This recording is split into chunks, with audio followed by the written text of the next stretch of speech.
So hey guys, welcome to have a coding. हमारे channel पे जो नए हैं उस चैनल को सब्सक्राइब जरूर कर दें, इससे आपको कंप्यूटर से रिलेटेड सारे टॉपिक के वीडियो मिल जाएंगे। आज का हमारा टॉपिक है ऑपरेटिंग सिस्टम। ऑपरेटिंग सिस्टम की डेफिनेशन एंड फंक्शन को आज के टॉपिक में समझेंगे। ऑपरेटिंग सिस्टम डेफिनेशन कहती है, in the computer system hardware can only understand machine code in the form of 0 and 1 which does not make any sense to a native. यानी computer system में hardware जो है केवल machine code जो कि 0 and 1 की फॉर्म में होते हैं, केवल उनको ही अंडरस्टैंड करता है, जो कि एक नेटिव यूजर के लिए कोई मतलब नहीं रखता है। So and we need a system which can act as a intermediary and manage all the process and resource present in the system। यानी कि हमें एक सिस्टम की आवश्यकता होती है जो प्रोसेस और रिसोर्स के बीच में एक इंटरमीडियरी और ऑल प्रोसेस को मैनेज कर सके और रिसोर्स को भी जो सिस्टम में मौजूद है। An operating system can be defined as an interface between user and hardware. It is responsible for the execution of all the process, resource allocation, CPU management, file management and many other tasks। यानी कि operating system एक प्रकार से define किया जा सकता है एक इंटरफेस की तरह, यूजर और हार्डवेयर के बीच एक इंटरफेस की तरह। ये रिस्पॉन्सिबल होता है सभी प्रकार की प्रोसेस को एग्जीक्यूट करने के लिए, रिसोर्स को लोकेट करने के लिए, CPU मैनेजमेंट के लिए। Purpose of an operating system is to provide an environment in which a user can execute programs in convenient and efficient manner। Operating system का जो पर्पज है वो एक यूजर को एनवायरनमेंट प्रोवाइड कराना है जिसमें यूजर प्रोग्राम्स को अधिक सुविधाजनक से एग्जीक्यूट कर सके, भी कन्वेनियंट एंड एफिशिएंट मैनर में, जिसमें हमारा resource allocation, CPU management, file management, ऐसे अन्य प्रकार के task, security management etc।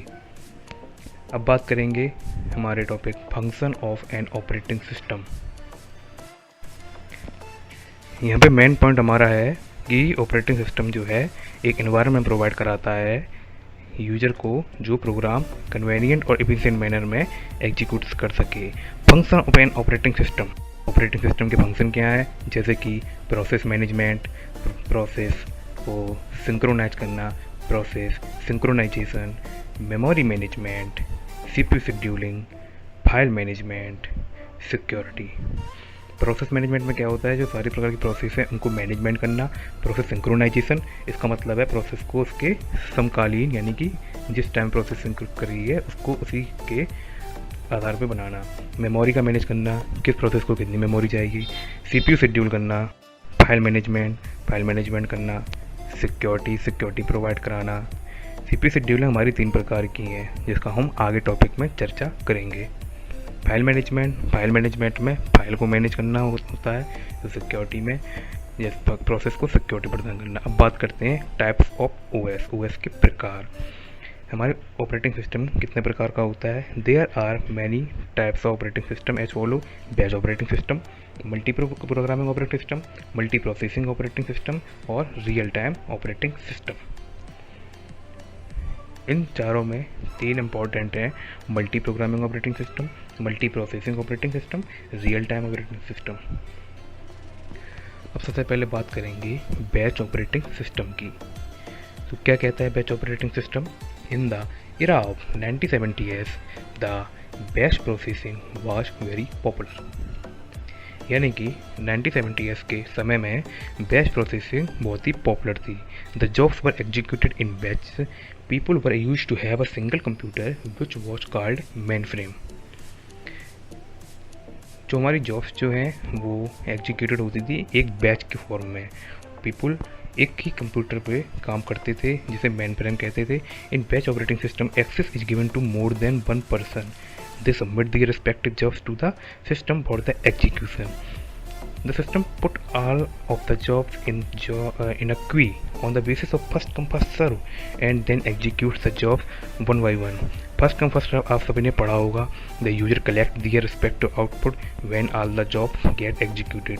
First come first serve means जो प्रोसेस पहले आएगी वो पहले ही एग्जीक्यूट होगी। यानी कि इन बैच ऑपरेटिंग सिस्टम एक्सेस क्या होती है, is given to more than one person. They people क्या करते थे, अपनी प्रोसेस को सबमिट करते थे एग्जीक्यूशन के लिए, और सिस्टम क्या करता था, इन सारी जॉब्स को एक उसमें क्या कहते हैं, एक सीक्वेंस में रखता था, क्वी में। तो फर्स्ट कम फर्स्ट सर्व के सिद्धांत पे काम करता था, यानी कि जो जॉब सबसे पहले होगी वो सबसे पहले एग्जीक्यूट होगी। जैसा कि आप फिगर में देख सकते हैं, job 1, job 2, job 3, job n, इसी प्रकार से ऑपरेटिंग सिस्टम में होती थी, और इस प्रकार से इनका सिलेक्शन होता था, एग्जीक्यूशन होता था। लेकिन यदि इनमें से कोई भी जॉब की प्रोसेस अगर बहुत ही बड़ी होती थी, लंबी होती, वो उतना ही अधिक टाइम लेती थी, जिस प्रकार से यहाँ पे एक प्रॉब्लम क्रिएट हो जाती थी, जिसे स्टारवेशन कहते हैं।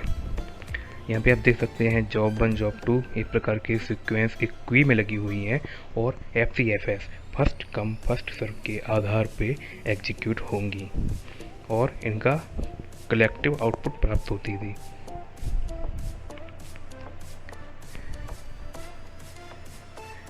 Disadvantage of batch operating system, जैसा कि मैंने आपको फिगर देख के बताया था कि इसमें स्टारवेशन की प्रॉब्लम क्रिएट हो जाती है। स्टारवेशन क्या होती है, हमारे batch operating system, batch processing suffers from starvation if there are 5 jobs, J1, J2, J3, J4 and J5 present in the batch. If the execution time of J1 is very high, then other 4 jobs will never be going to get executed, or they will have to wait for a very high time, hence the other process get starved। यानी कि batch processing जो है हमारी starvation से सफ़र करती है। If there अगर हमारे सिस्टम में 5 जॉब्स ली गई, J1, J2, J3, J5, इनमें से अगर किसी का भी टाइम अगर हाई हुआ तो सारी प्रोसेस लेट हो जाती थी और इस प्रकार अटक जाती थी। अब not interactive, batch operating processing is not suitable for the job which are dependent on the users input. If a job requires the input of 2 numbers from the console, then it will never be going to get in the batch processing scenario since the user is not present at the time of execution। यानी कि ये user interactive नहीं थी। अगर किसी भी process को अलग से इनपुट चाहिए तो अब ये मान लो उसे नहीं मिलने वाले थे, क्योंकि उस टाइम एग्जीक्यूटिंग के टाइम वहाँ पे कोई भी यूजर इनपुट देने के लिए मौजूद नहीं है। करते हैं हमारे मल्टी प्रोग्रामिंग ऑपरेटिंग सिस्टम की। तो मल्टी प्रोग्रामिंग ऑपरेटिंग सिस्टम क्या है? मल्टी प्रोग्रामिंग मीन्स बहुत सारे, मल्टी मतलब कई प्रोग्रामिंग ऑपरेटिंग सिस्टम। तो multi programming is an extension to the batch processing where the CPU is kept always busy.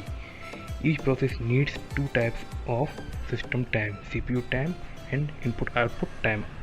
यानी कि मल्टी प्रोग्रामिंग सिस्टम में हमारा जो बैच ऑपरेटिंग सिस्टम का ही एक्सटेंशन है, जहाँ पे CPU को हमेशा बिजी रखा जाता है। Therefore, multi programming improve the efficiency of the system. Multi programming environment में हमारा जो हुआ प्रोसेस जो है अपना इनपुट आउटपुट करती है, और उस टाइम CPU एक अदर प्रोसेस का भी एग्जीक्यूशन स्टार्ट कर सकता है। यानी कि मल्टी प्रोग्रामिंग में सिस्टम की एफिशिएंसी इंप्रूव होती है। अब बात करते हैं मल्टी प्रोसेसिंग ऑपरेटिंग सिस्टम की। मल्टी प्रोसेसिंग मीन्स बहुत सारी process. In multi processing parallel computing is achieved. There are more than one processor present in the system which can execute more than one process at the same time. This will increase the throughput of the system। यानी multi processing में क्या होता है, there are more than one processor, यानी कि यहाँ पे एक से ज़्यादा कई प्रोसेसर सिस्टम में मौजूद होते हैं जो एक टाइम पे एक से अधिक प्रोसेस को उसी टाइम पे एग्जीक्यूट कर सकते हैं at the same time. So multi processing operating system क्या करता है, सिस्टम के थ्रूपुट को बढ़ाता है, यानी कि सिस्टम के धारा प्रवाह को बढ़ाता है। अब आप फिगर में देख लीजिए, यहाँ पे 3 प्रोसेस हैं और उनके सबके अलग अलग प्रोसेसर भी अलग हैं। J1 प्रोसेस का प्रोसेसर अलग है, J2 का अलग है। यानी कि यहाँ पे आप देख रहे हैं पैरेलल कंप्यूटिंग इज अचीव्ड। सबका अलग अलग प्रोसेसर है, कई सारे प्रोसेसर हैं। सो ये इम्प्रूव करता है सिस्टम के थ्रूपुट को। अब बात करते हैं रियल टाइम ऑपरेटिंग सिस्टम की। रियल टाइम ऑपरेटिंग सिस्टम मतलब सिस्टम का real time. So in real time systems each job carries a certain deadline within which the job is supposed to be completed। otherwise the huge loss will be there, or even if the result is produced then it will be completely useless.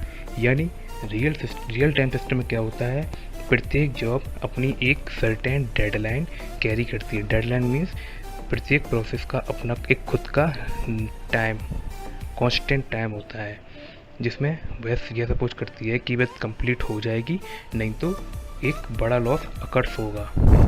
और अगर फिर भी result produce होगा तो वो किसी काम का नहीं रहेगा अगर वो अपने नियत टाइम में कंप्लीट नहीं होती है.